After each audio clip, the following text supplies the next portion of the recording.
All right, in other news now, the Trump administration has carried out sweeping changes atop the Defense Department's civilian leadership structure, removing several of its most senior officials and replacing them with perceived loyalists to the president.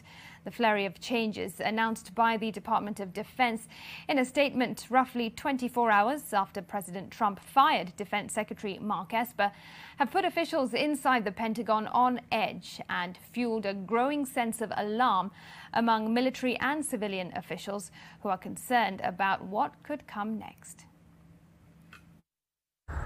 4 senior civilian officials have been fired or have resigned since Monday, including Esper, his chief of staff and the top officials overseeing policy and intelligence.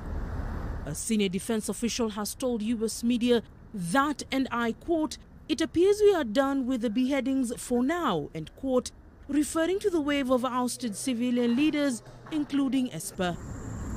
But the moves will likely only add to the sense of chaos within the Pentagon. Following Trump's firing of Esper, the president jettisoned him 2 days after his Democratic opponent Joe Biden was projected as the winner of the presidential election, a conclusion that Trump has refused to accept. Concerns are growing that a chaotic transition period could undermine national security. Among those who assumed new roles at the Department of Defense was controversial retired Brigadier General Anthony Tata, who moved into the Pentagon's top policy role, taking over the duties of James Anderson, who resigned Tuesday, according to another U.S. defense official. At the same time, President Trump named Michael Ellis as a general counsel at the National Security Agency over the objections of the Director General Paul Nakasone. Keshav Patel, Anthony Tata and Ezra Cohen-Watnick, 3 aides whose promotions were announced in a Pentagon statement on Tuesday, are viewed as highly ideological Trump foot soldiers.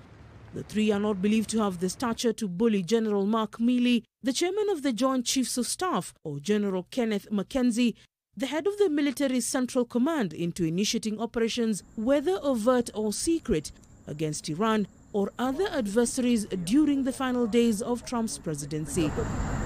Multiple civilian and military officials working inside the Pentagon are raising the question of whether the departure of Esper and other officials will now clear the way for Trump in his final weeks in office to potentially again call for initiatives he wants to pursue that the Pentagon opposes.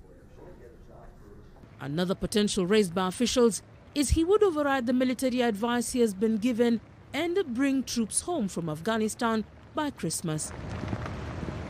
U.S. military officials have long stressed that the U.S. withdrawal from Afghanistan is conditions-based, with those conditions including the Taliban's breaking its ties to al-Qaeda and making progress in peace talks with the Afghan government, 2 conditions that are yet to be met. But despite the lack of progress, the Trump administration has already substantially reduced U.S. troops in Afghanistan to about 4,500, the lowest level since the earliest days of the post-9/11 campaign. Free the